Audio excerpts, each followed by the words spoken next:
All right. Assalamu alaikum. I'm Aksa Tariq and the editor-in-chief for the CISO Media Brands in Pakistan. And on behalf of my editorial and conferences team, I'd like to welcome you to a session that we put together as part of our CIO the Year Ahead Summit 2022. For today's session, we've tried to do something slightly different, is to invite IT partners or IT vendors for an insights discussion to talk about, of course, where the technology trends for 2022 are heading, the partner point, the IT partner point of view, and how this informs and impacts the digital enterprise roadmap. Of course, they are at the center of the digitization process that a lot of you are going through, especially given that COVID has really upped it by a couple of years, as they say. Today, I have the honor of sharing the space with Mr. Naveed Siraj, Country Manager, Pakistan at DELL Technologies, and Mr. Jibran Jamshad, who is the Public Sector and Education Lead for Microsoft. I'd like to start off with a brief introduction, if both of you could kindly introduce yourselves and tell us a little bit about your career background and current scope of work. So Naveed Saab, if we can start with you. Thank you, Aksa. Really grateful to you for inviting me and giving me the opportunity. I have been in the IT industry for the last 30 years. With regards to DELL Technologies, this is my 5th year. I'm extremely passionate about customer success.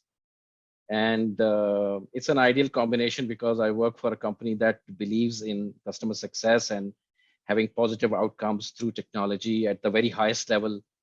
We are confident that the portfolio that we have will ultimately and eventually derive human progress. That's our overarching global aspiration, to see how we can, substantially contribute to in the countries where we are based, with regards to enabling new opportunities for our business partners. But at the end of the day, how do we make sure that the transformation journey that our customers have embarked upon is successful, remains on track, and they flourish with the cutting edge technology that is brought to the fore by DELL Technologies. Thank you. Jibran Saab, if we can have the same for you. Assalamu alaikum, everyone. And Aksa, thank you for inviting for this panel discussion. This is Jibran Jamshad. I'm the Public Sector Education Lead at Microsoft Pakistan. I'm with the industry for almost 18 years now, and in 15 years out of these 18 years have been with Microsoft in multiple different roles. For last, I would say 3 to 4 years, I'm focusing towards public sector education vertical. And then we are working very closely with public sector and private sector stakeholders in the country across their journey for digital transformation. Microsoft is an organization, it believes when it comes to education sector, we believe in empowering every student on the planet to achieve more. There are very few but really tangible outcomes when we talk about what we do in the education sector. So we are working with all stakeholders across classroom modernization and digitization. And in the COVID period, you have seen that continuity of education has been possible across all these institutions, primarily because Microsoft was one of the key players backing them up from the technological point of view. Second is there is a great emphasis on skills of the future with the concept of class of 2030, the jobs of the future. So this is where our certification programs and offerings, they're very popular amongst the students across all the age brackets, and they start away from fundamental levels to advanced level certifications.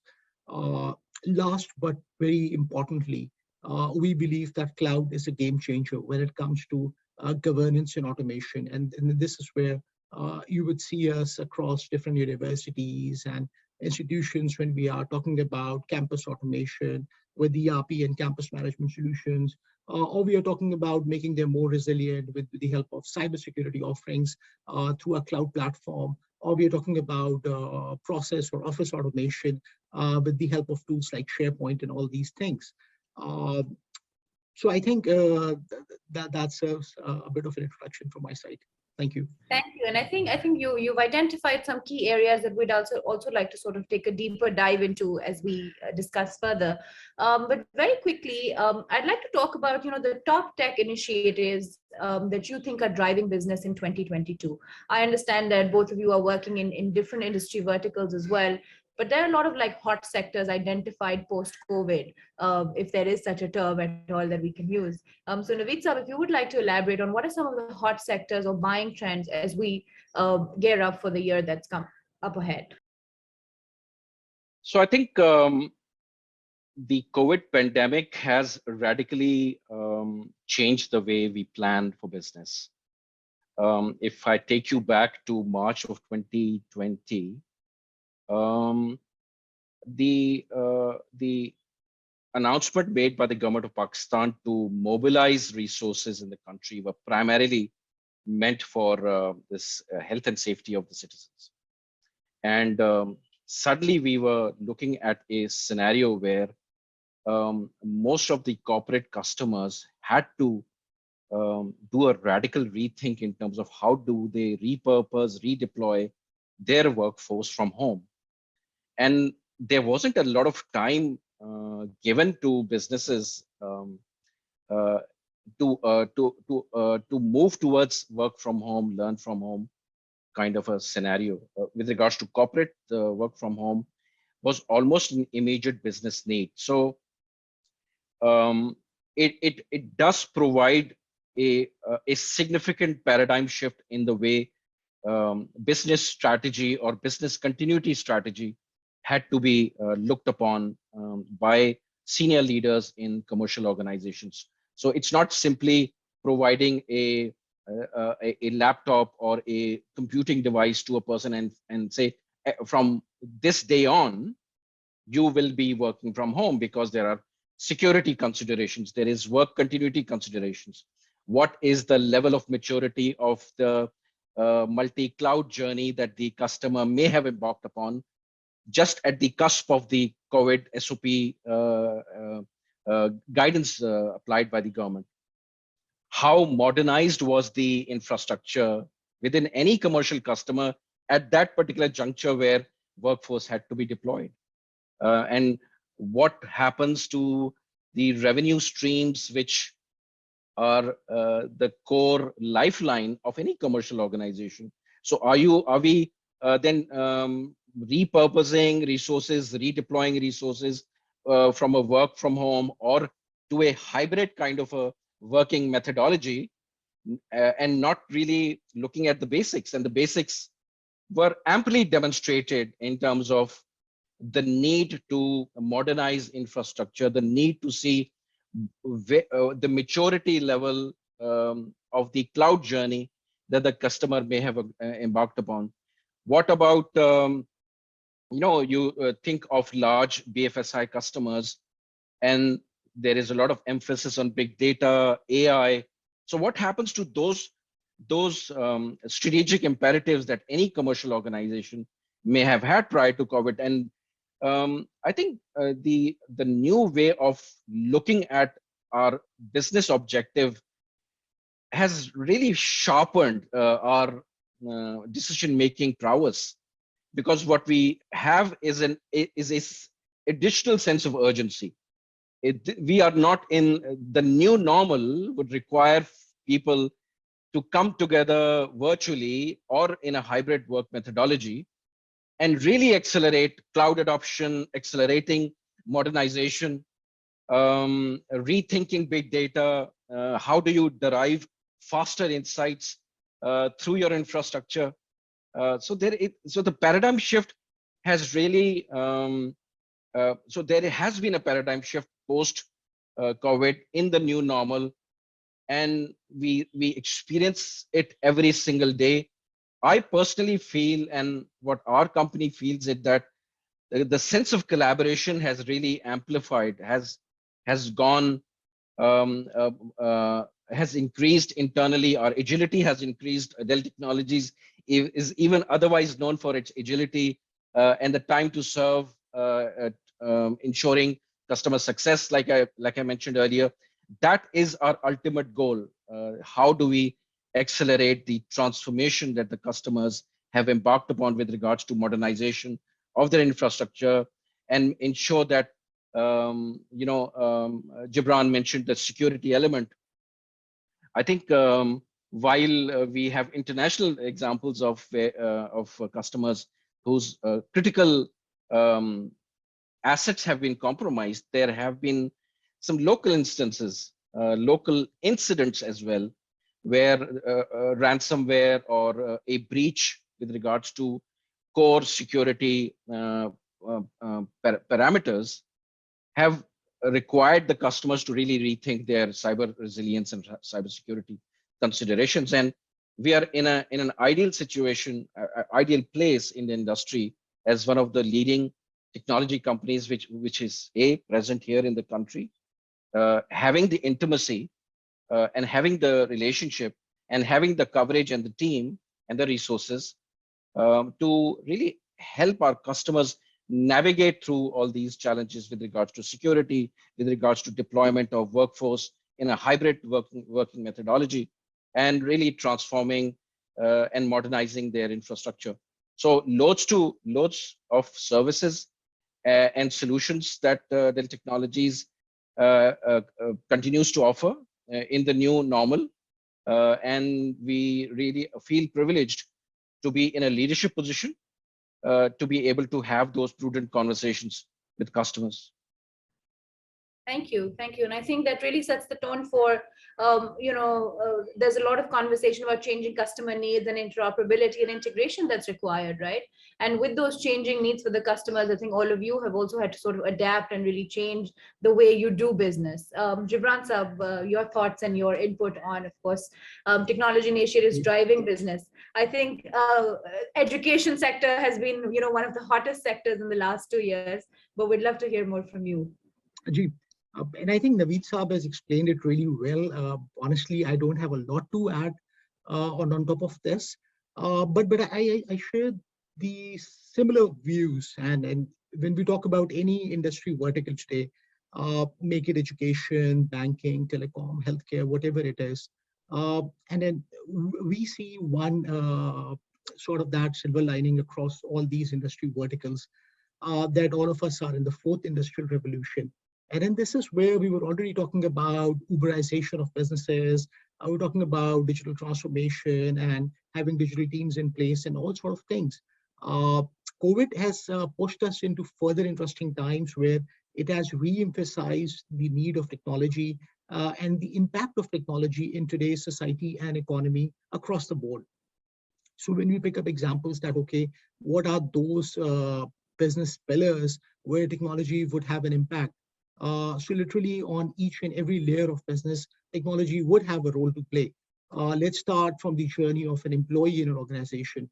So today, empowering employees is, I think, is at the top of the mind for any organization in the context of tools and services, whether they're talking about providing them new modern day gadgets or then taking care of those gadgets and software running on it with the layer of cybersecurity on top of it, or data protection tools and all these things, information protection tools, or you talk about having softwares which would connect you from anywhere, anytime, wherever you are. You can be equally productively part of the workforce. So softwares which would give you a sense about the pulse of an employee, whether it's sentiment or it's about their feelings or it's about their well-beings and all sort of things. So there's a big journey around employee centricity, which is taking place across each and every organization, whether it's a university or it's a bank, whatever it is.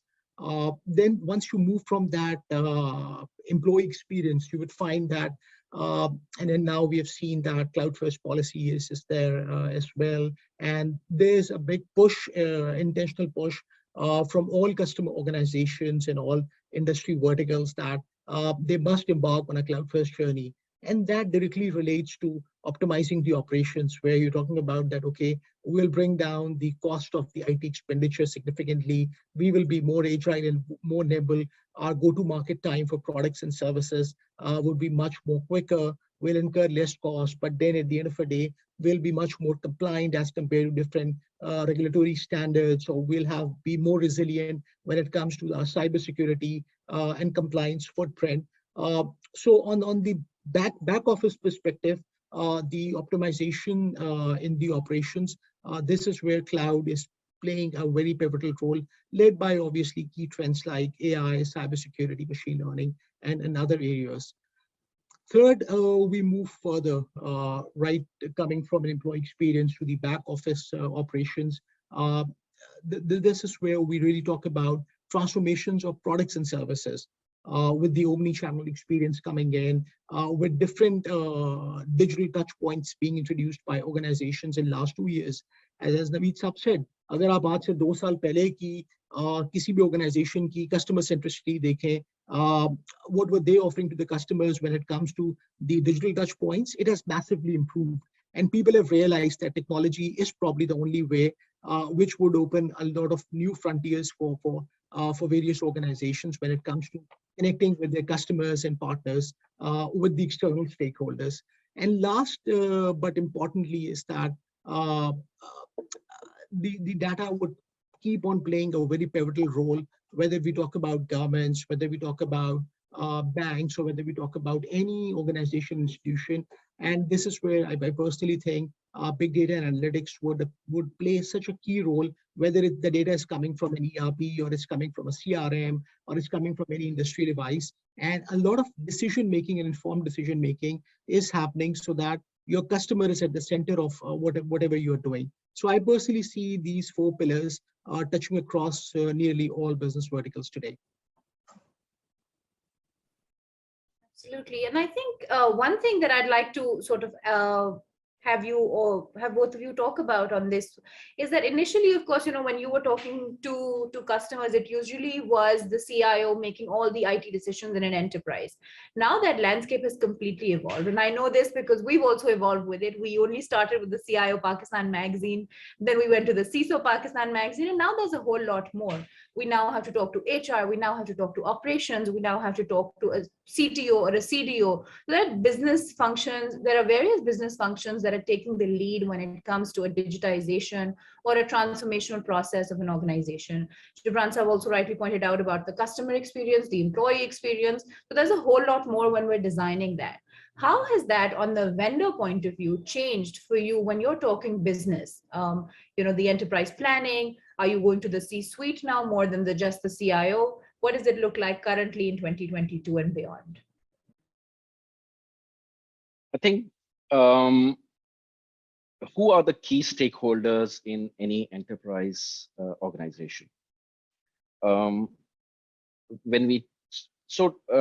Traditionally, it's the CIO, the IT folks, and if there is a fortunate and an optimal setup in any enterprise organization, then there is a conversation between the end user and IT, because the IT folks actually serve a larger organizational objective: higher revenue streams, growth, profitability, any business imperative that they may have.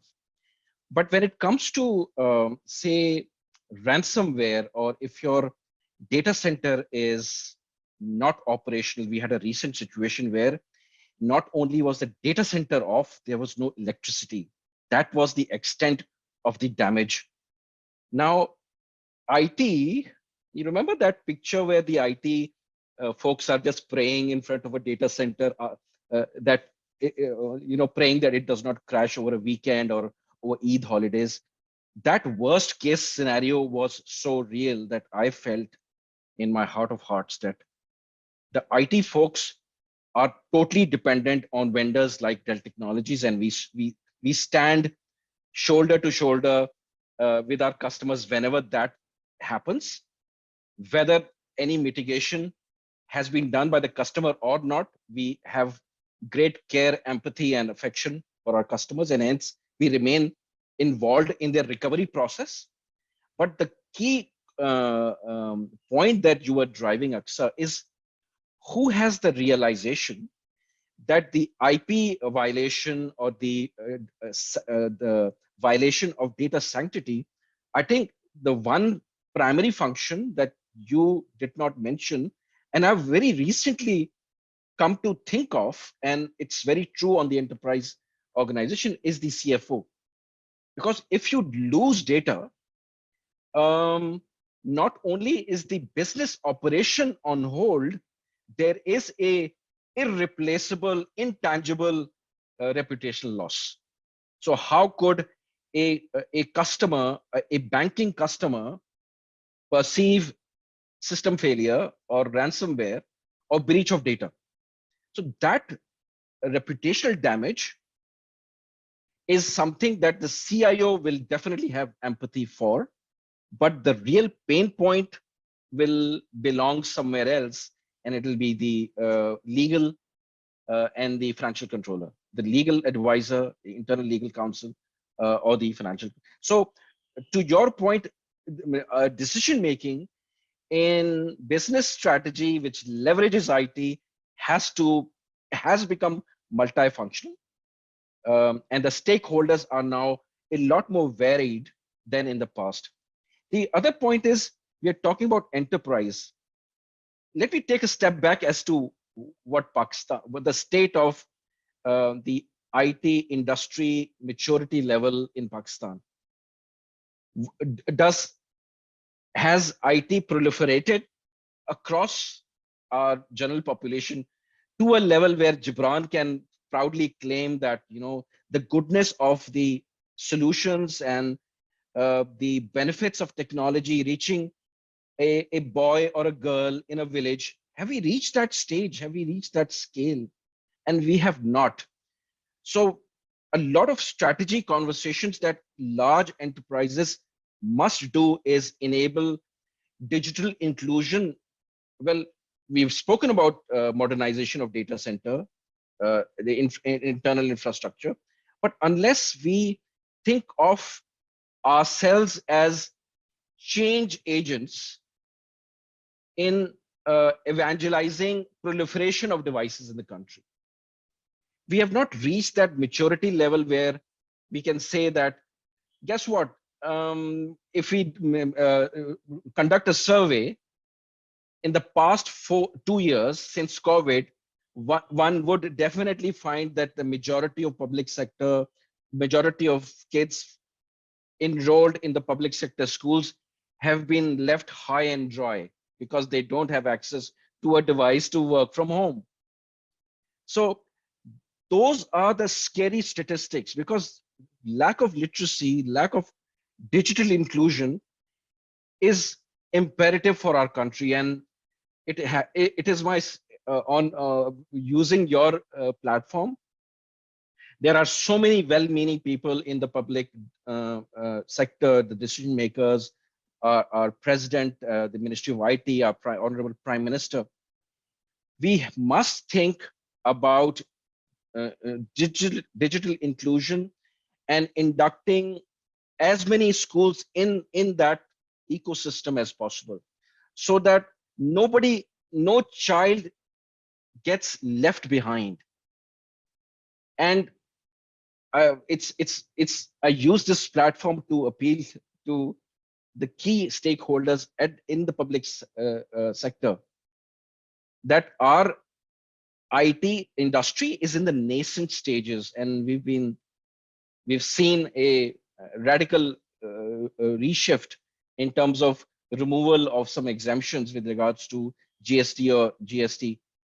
This will even make our aspiration of a digitally enabled Pakistan to be even more remote now, with additional costs, because it goes back to household incomes, affordability, the child, a girl or a boy deprived of a device through which he or her can acquire knowledge. So when we talk about enterprise, guess what? What I'm saying has an impact on telcos, because the more data that a child generates, requires the telco infrastructure to be modernized when there is liquidity in the market, there is greater affordability of devices in the market, when more and more parents can buy PCs so that their child can acquire knowledge sitting in the comfort and safety of their home, the banking sector benefits. So when we talk about enterprise modernized infrastructure, I really think we need to go back to basics. What is the state of IT in our country? And it'll go back to maybe Jibran's favorite segment, which is education. And we need to work collectively as industry to keep on, promoting pervasive universal access of devices in the country, because everything else, because this will have a ripple effect on our core topic as to what a modern enterprise should be doing. It is, there is lesser scale at the moment. Yeah. And the scale will be created when more and more devices will be out there in the hands of consumers, so that the goodness of the cloud solutions that we were talking about, the collection of data is the new oil, is the new engine. It's the one single matrix which will drive economic growth in any country. It's been established by Bloomberg, Economist, World Bank, ADB, you name a agency, and it is now a universal fact that data. So how would we derive more data? Yes, there are smartphones, but I think the learning curve of our population will benefit more if there were pervasive IT devices in the hands of our children. And I think, as you rightly said, Jibran Sahab has been working in this space. And I think the last 2 years, I've also seen him, go around the country to different districts, to different cities, different regions, taking these initiatives at a public sector level as well as the enterprise level. So Jibran Sahab, if you'd like to add in here, and I know of some of the work that you've been doing, but would love to hear more from, what Naveed Sahab has really set the trend for in terms of the outreach, right? You talked about digital inclusion, you talked about digital upskilling, for example.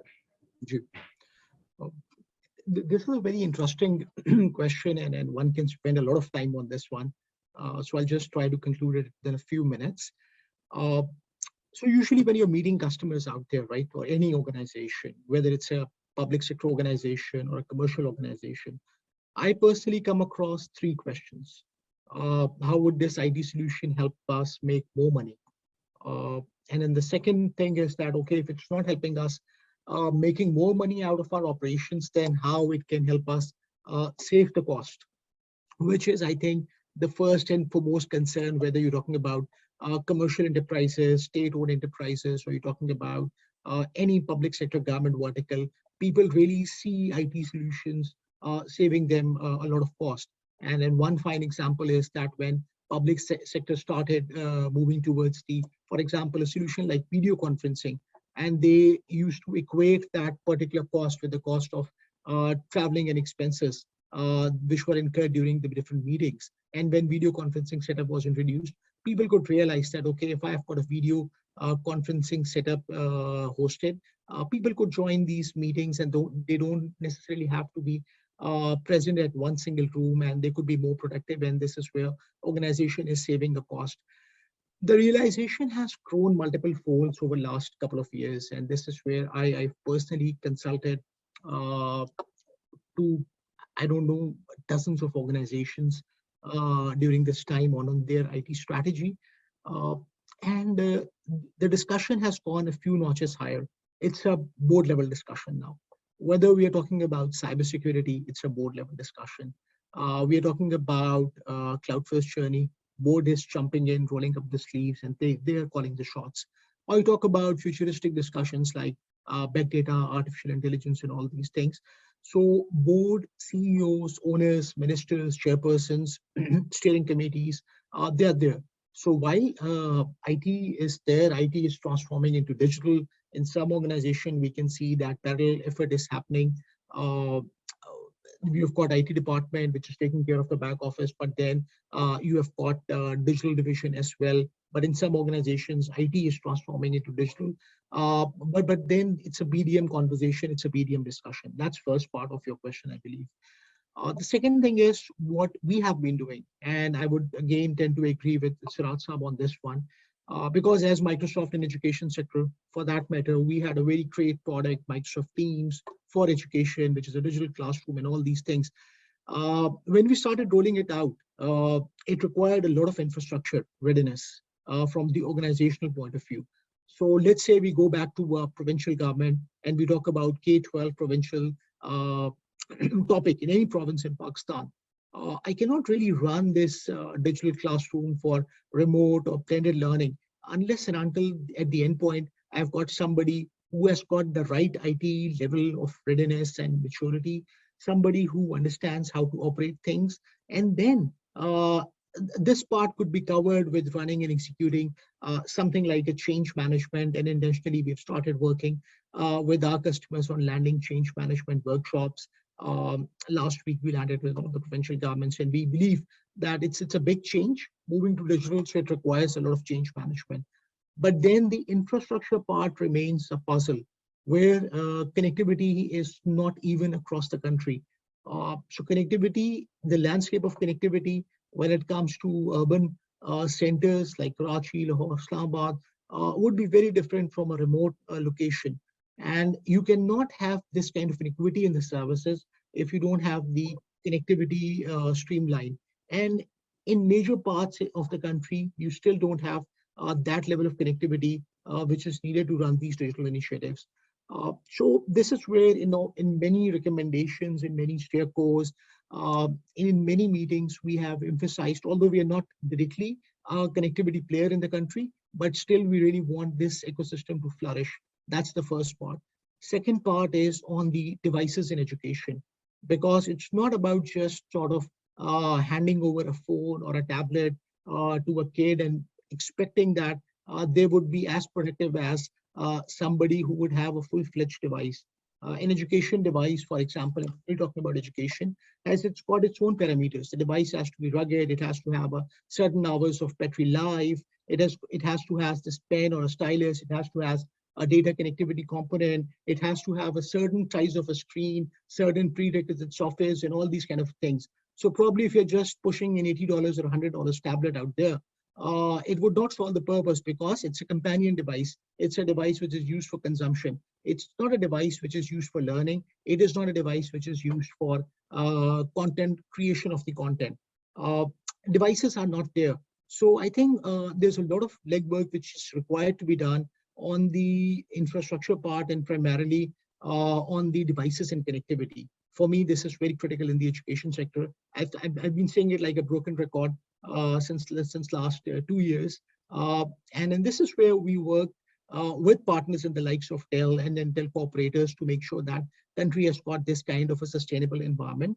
And then once you have got this required level of infrastructure, this is where we come across, we create an environment where we provide readiness on digital literacy, where we work with governments and stakeholders on the process of change management, how to execute change. And then you go towards your end goal that, okay, now we'll modernize the classrooms, we'll have future-ready skills and all these things. So these are the foundational pillars, which I think, and I still believe a lot of work needs to be done on the infrastructure side of it. And then we're fully committed to play a part in that.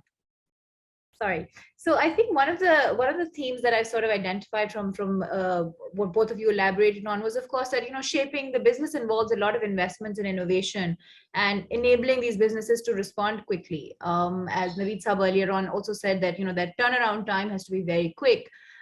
These efforts are, of course, future facing, and any IT department or IT vendor or partner that is not actively moving towards or moving forward will actively, just fall behind.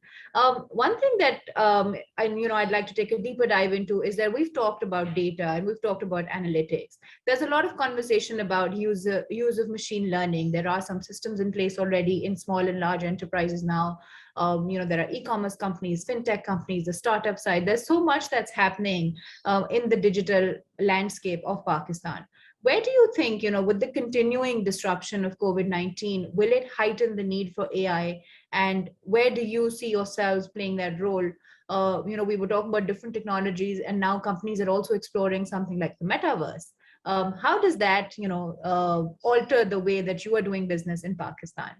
That's an interesting one. What I've noticed is, and at the expense of repetition, there has been a radical rethink on the part of some major customers. In fact, most customers are seriously interested in looking at not only business continuity, but also adding new revenue streams and then strengthening bottom line.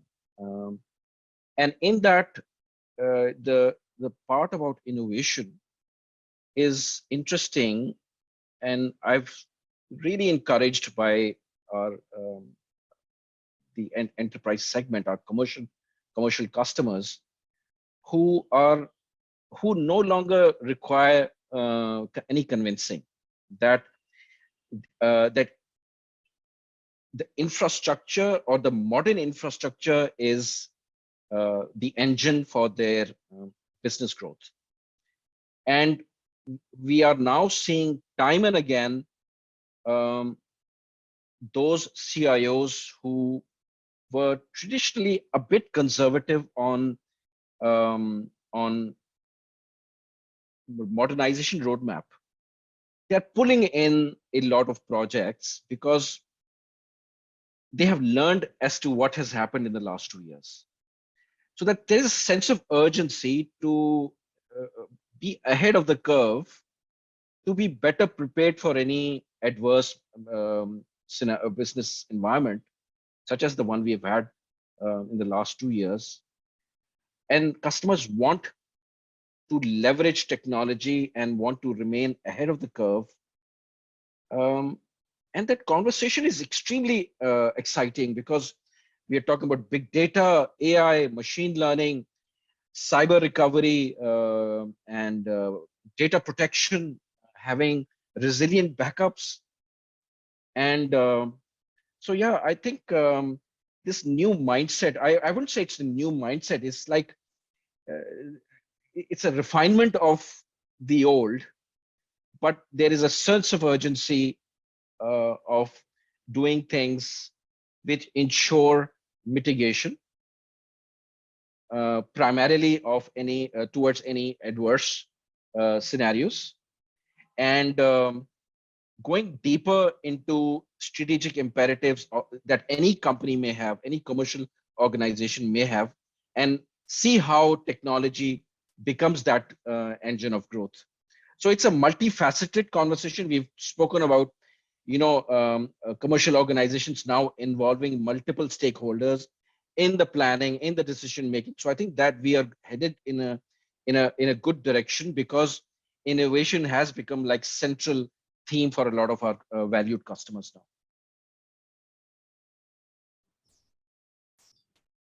Thank you. And Jibran, sir, would you like to add something in here? It's an important pillar, the data and AI conversation, honestly. It requires a lot of digital maturity and readiness. So I would classify organizations into two sets. One who are at the verge of closing that gap, and then they still have to do with certain things from their infrastructure readiness perspective, so that they reach to a point where they can harness on the power of data. This is one. But then equally, especially in banking and telecom and commercial sector, and then some of the state-owned enterprises, you would find that organizations have achieved this level of maturity. This is where they're ready to go and mine their data and pull it out to see different trends and opportunities or threats emerging out of it. And I personally think what I've seen in last 2-3 years, and this is a place where Microsoft has made a lot of investments, and especially when it comes to our cloud, for example, Azure.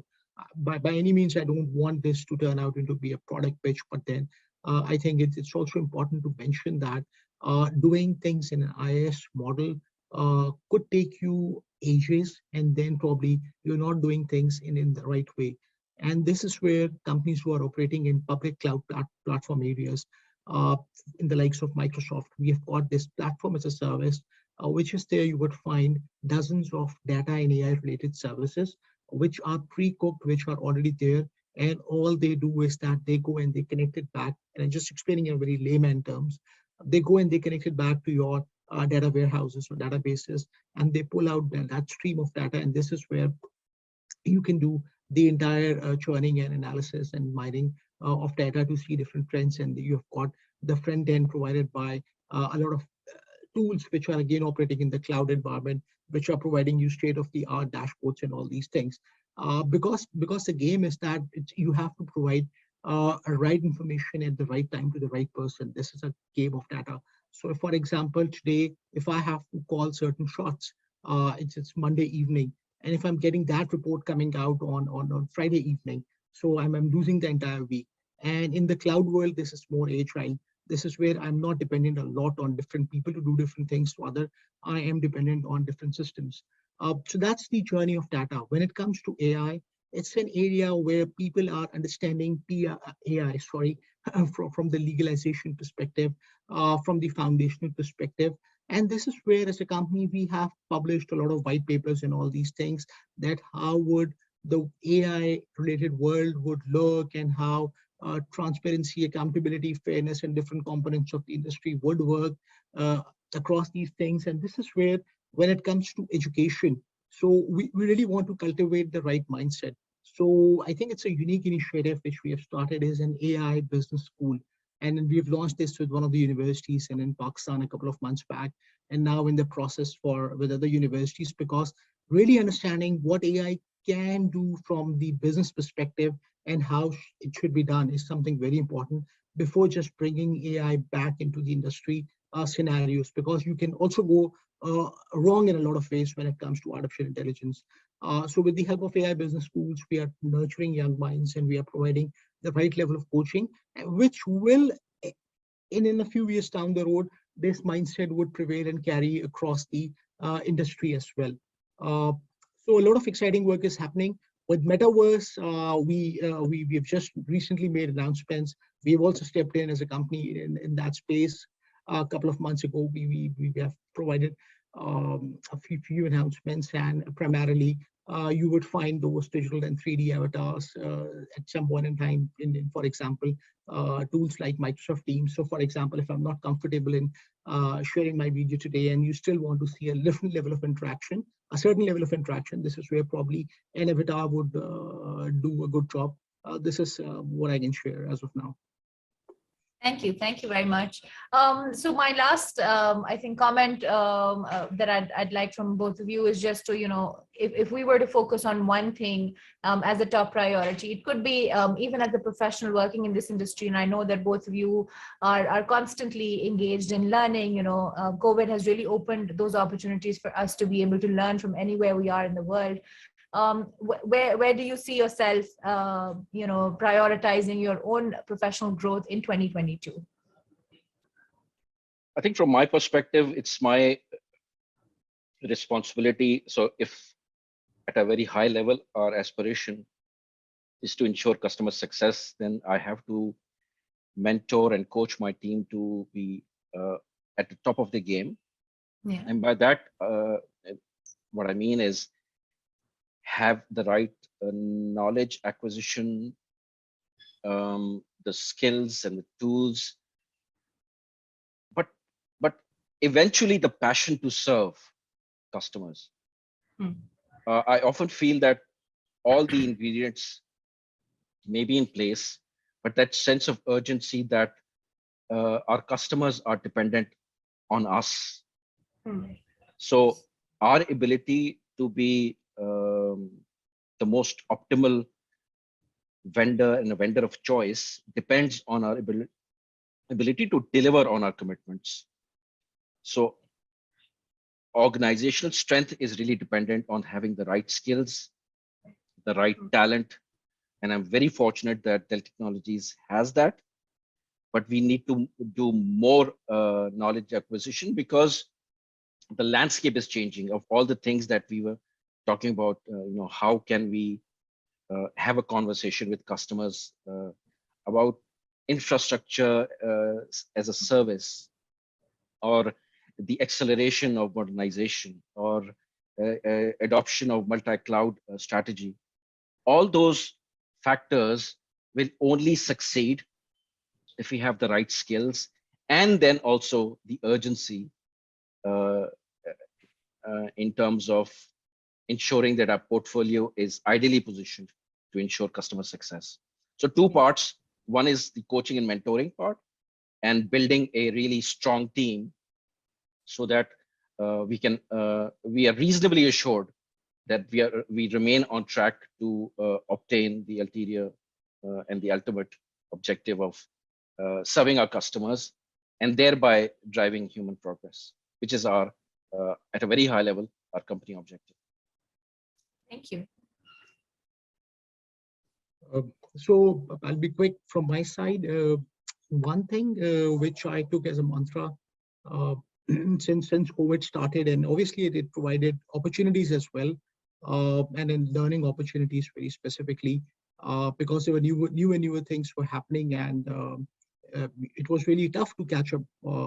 I'm not in a technical role anymore for last many years, and then things which I knew or have studied, they have vanished away this way or that way. So in order to sort of remain pertinent to the market and relevant to the game, this is where I personally adopted the concept of lifelong learning. I know it has been talked a lot that yeah, lifelong learning is something which is a need of time and one should have it. But what it really means, at least for people like me who have been in the industry, who have graduated like more than 5 years ago. So I think I graduated like, I don't know, like 19, 20 years ago. And then this is where those skills are not needed today, what I learned at that point in time. So one needs to have their own sort of an annual development plan. And then a lot of companies do provide you to have this kind of a plan in place. But then if you don't have this kind of opportunity, you can just pick up a piece of a paper or a pen, and you can write your own learning goals for at least one calendar year. And you can break them up further into different quarters. And you can agree with yourself that, okay, in these 3 months down the road, I'll learn this and probably I'll go and I'll get myself certified on this thing, whether it's something related to the business or related to the technological component or whatever it is. But one should keep learning these things and digital skills. And in level 100, the foundational knowledge of the entire technology stack, I think it's mandatory for each and everyone who is operating in today's industry and in fourth industrial revolution. And in different companies, including Microsoft, they have opened up their floodgates and different portals where there's a lot of content you would find which is coming at no cost.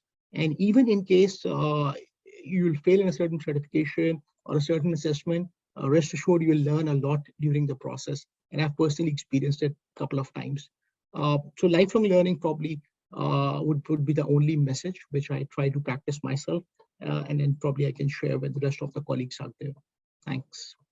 Thank you. Thank you very much. And thank you so much for taking out the time and sharing, your insights and input with us on today's topic.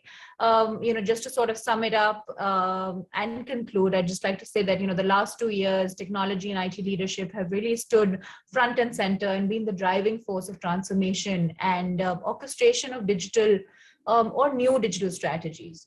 So now with companies settled into new business models and new ways of working, IT organizations have also moved into a governance phase and are working more as partners than we've seen ever before.